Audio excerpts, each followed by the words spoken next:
मैं महाराजा बिजली पासी पे आता हूँ। महाराजा बिजली पासी ने हम लोगों को, हमारे राजा थे, हमारे पूर्वज थे, माता वीरांगना उदय देवी पासी, न जाने कितने राजा महाराजा हमारे समाज में जन्मे, लेकिन परंतु उनको उनके साथ सौतेला व्यवहार किया जा रहा है सरकारों के द्वारा। हमारे महापुरुषों को उचित स्थान नहीं दिया जा रहा है, उन्हें बच्चों की किताबों में सम्मिलित नहीं किया जा रहा है। हम चाहते हैं, आज इस मंच के माध्यम से हम लोग एक संदेश देना चाहते हैं कि हमारे समाज को जिस तरह गांधी अम्बेडकर पेरियार को पढ़ाया जाता है, वैसे हमारे महापुरुषों को पढ़ाया जाए, पुस्तकों में सम्मिलित किया जाए हमारे महापुरुषों को।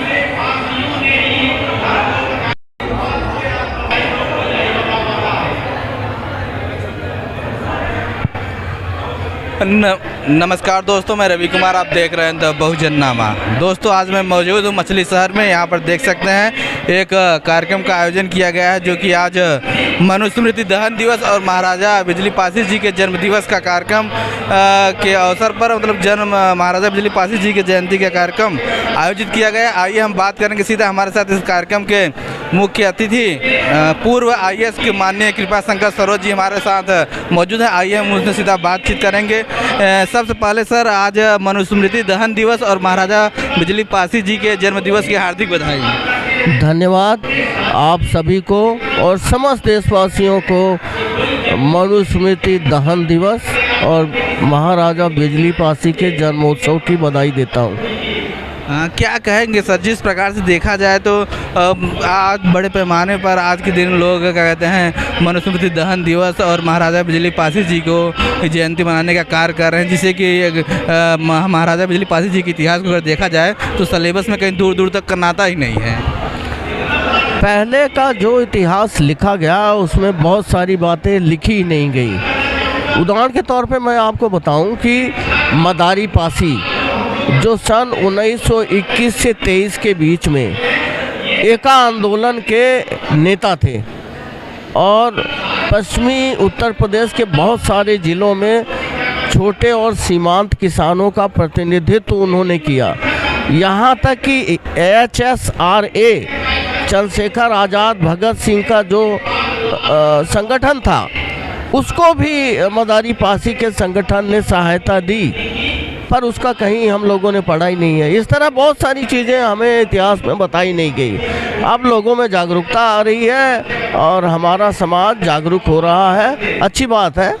जो हमारे इतिहास को जो छिपाया गया, जो हमें कहते हैं सिलेबस से बाइकाट किया गया, तो आप लोग किस प्रकार से उस इतिहास को क्या कहते हैं साहित्य को लोगों तक पहुँचाने में क्या भूमिका निभा रहे हैं? देखिए, हम महापुरुषों के द्वारा समाज में एकता का संचार हो रहा है, जो सबसे बड़ी बात है। पहले समाज ऐसे समारोहों में नहीं आता था, दूर दूर से हर क्षेत्र के, चाहे जो भी राजनीतिक विचारधारा हो किसी की, सभी इकट्ठा हो रहे हैं। जब समाज में एकता का संचार हो रहा है तो आगे के बारे में भी सोच रहे हैं कि हमारे आने वाली पीढ़ी किस तरह से आगे उन्नति कर सके, उसके बारे में गहन विचार विमर्श शुरू हो गया है। क्या कहेंगे, जिस प्रकार से जो हमारे समाज के कर्मचारी वर्ग है, क्रीमी वर्ग है, वो ऐसे कार्यक्रमों में आने से कहीं कतराता है, कहीं समय की बाध्यता, तो कहीं कुछ न कुछ बहाना भी बना देते हैं लोग, उसको लेकर आप किस नज़रिए से देखते हैं? आपको पता है कि सरकारी कर्मचारी ऐसे कार्यक्रमों में जा भी नहीं सकता। सरकार के जो मॉडल कोड ऑफ कंडक्ट है वो उन पर लागू होता है, और ऐसे सार्वजनिक कार्यक्रमों में सरकार के विरोध में कोई ना कोई अगर शब्द भी निकल जाए तो हमारे समाज को तो वैसे ही लोग टारगेट करते रहते हैं। फिर हमारे जो भाई बहन होंगे अगर इन कार्यक्रमों में आते हैं तो उनको फालतू का टारगेट करेंगे, उनकी नौकरी को परेशानी होगी, इसलिए वो नहीं आना चाहते। क्या कहेंगे प्रदीप जी, जिस प्रकार से आज महाराजा बिजली पासी जी की जयंती है और मनुस्मृति दहन दिवस है, उसको लेकर आप शानदार कार्यक्रम का आयोजन किए हैं? देखिए, सबसे पहले मैं उस महामानव बाबा साहब को धन्यवाद दूंगा जिन्होंने मनुस्मृति को हम लोग के गुलाबी जंजीरों से जो जकड़े दें उसे दूर किया था। सबसे पहले उस बाबा साहब को धन्यवाद प्रकट करता हूँ जिन्होंने हमें मानव बनाया। उसके बाद मैं महाराजा बिजली पासी पे आता हूँ। महाराजा बिजली पासी ने हम लोगों को, हमारे राजा थे, हमारे पूर्वज थे, माता वीरांगना उदय देवी पासी, न जाने कितने राजा महाराजा हमारे समाज में जन्मे, लेकिन परंतु उनको उनके साथ सौतेला व्यवहार किया जा रहा है सरकारों के द्वारा। हमारे महापुरुषों को उचित स्थान नहीं दिया जा रहा है, उन्हें बच्चों की किताबों में सम्मिलित नहीं किया जा रहा है। हम चाहते हैं, आज इस मंच के माध्यम से हम लोग एक संदेश देना चाहते हैं कि हमारे समाज को जिस तरह गांधी अम्बेडकर पेरियार को पढ़ाया जाता है वैसे हमारे महापुरुषों को पढ़ाया जाए, पुस्तकों में सम्मिलित किया जाए हमारे महापुरुषों को। लगातार आप कार्यक्रम पे कार्यक्रम किए जा रहे हैं, क्या तैयारी है? हमारी तैयारी किसी की नहीं है, हम अपने समाज को जागरूक करने निकले हैं, अपने समाज को जोड़ने के लिए निकले हैं। हमारा समाज अपना इतिहास भूल जाता है, हमारा समाज भटक गया, तो वही हम एक करने के लिए प्रयास कर रहे हैं। पूरे जनपद में भ्रमण करके अपने पूरे समाज को, मेरा समाज कहने मतलब सिर्फ पासी बिरादरी नहीं है, मेरा समाज बहुजन समाज है।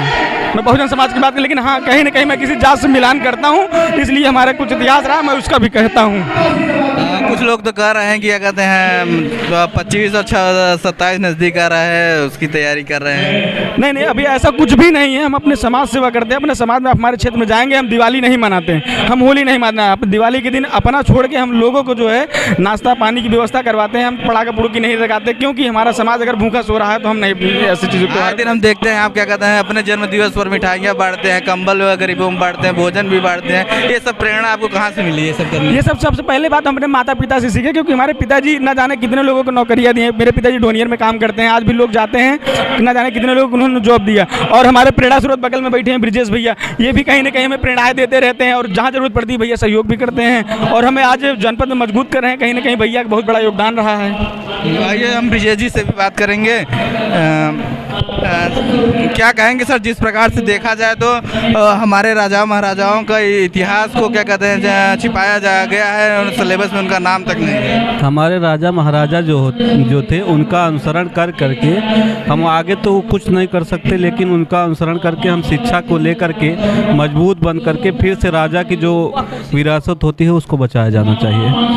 जिस प्रकार से देखा जाए अभी क्या कहते हैं लखीमपुर खीरी में क्या कहते हैं एक पासी समाज के युवाओं को पुलिस कस्टडी में मतलब हत्या कर दी जाती है, और क्या कहते हैं अभी अर्जुन पासी की हत्या हुई, इलाहाबाद में एक पासी युवा की हत्या हुई। इस प्रकार से पासी समाज को ही टारगेट क्यों किया जा रहा है? देखिए ये राजनीति का विषय है, लेकिन किसी भी गरीब, किसी भी मजलूम, किसी भी दीन व्यक्ति को हीन समझ करके कोई भी राजनीतिक पार्टी अगर कुछ उस पर नुकसान करती है तो आने वाले समय में परिस्थिति और प्रकृति उनको नुकसान पहुंचाएगी। इसलिए किसी भी कोई भी वर्ग का व्यक्ति हो, किसी भी जाति का हो, उस पर कभी भी अत्याचार नहीं करना चाहिए, बहुत दंडनीय चीज़ है। क्या कहेंगे सर, जिस प्रकार से आज देखा जाए तो क्या कहते हैं पासी समाज के महाराजाओं का नाम लेकर उनका वोट बैलेंस लेकर उनका कहते हैं इस्तेमाल किया जाता है, लेकिन जब उनके ऊपर अन्याय अत्याचार होते हैं तो कोई उनके साथ खड़ा नहीं होता। देखिए अब पासी समाज के लोग जागरूक हो गए हैं। पासी समाज का जो इतिहास लोगों ने दबाने का काम किया था, अब पासी समाज के लोग अब ये इतिहास कोई दबा नहीं पाएगा। अब पासी समाज अपने हक और अधिकार की लड़ाई लड़ना जान गया हो, वो राजा के वंशज हैं और राजा के वंशज रहेंगे। अब अपना हक और अधिकार वो लड़ के ले लेंगे। जैसे यहाँ पे पहले हमारे पूर्वज लोगों ने मार के यहाँ से विदेशियों को भगाए हैं और खदेड़े हैं, ऐसे ही पासी समाज अब लगातार लोगों के बीच में लगे रहेंगे। अपने समाज के लोगों को हम लोग लगातार मदद कर रहे हैं, और हम सारे अपने राजाओं को, एक एक राजाओं का इतिहास के बारे में पढ़कर अपने समाज के लोगों को बताना चाहूँगा कि हमारे समाज के लोग राजा रहा करते हैं। बहुत बहुत धन्यवाद। देखिए अभी हमारे साथ ब्रिजेश जी थे, और क्या कहते हैं इधर एक साथी इधर है, इनसे भी हम बात करेंगे। क्या कहेंगे सर, जिस प्रकार से क्या कहते हैं संवैधानिक पद पर रहने के बावजूद भी बाबा साहब का अपमान किया जा रहा है सदन में, उसको लेकर आप क्या कहेंगे? देखिए ये बहुत शर्मनाक की बात है, और उसी संविधान के माध्यम से गृह मंत्री के पद पे हैं, और शायद संविधान नहीं होता तो ये वहाँ नहीं पहुँच पाते, और इन्हें ऐसा कृत्य व्यवहार नहीं करना चाहिए।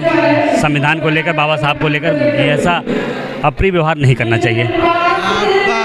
पासी समाज के साहित्य को जो अवेलेबल नहीं उसको मुहैया कराने के लिए आप लोग क्या विचार कर रहे हैं? देखिए पासी समाज को हमें जगाना है, पहले तो हमें जगाना है, उन्हें शिक्षा की तरफ ले जाना है, शिक्षित बनाना है। जिस दिन हमारा पासी समाज शिक्षित हो जाएगा, पूर्ण रूप से शिक्षित हो जाएगा और जाग जाएगा, जब जाग जाएगा तो मैं आपसे बता दूं, ये जो लोकतंत्र की व्यवस्था चल रही है, इस लोकतंत्र में 100 से ज़्यादा सीट जीतने और हराने का कार्य करेगी और 100 से ज़्यादा विधायक बनाने का काम करेगी। और जिस दिन जाग जाएगी पासी समाज, 100 से ज़्यादा विधायक बनाएगी और लोकतंत्र में अपना एक अलग पहचान बनाने का काम करेगी।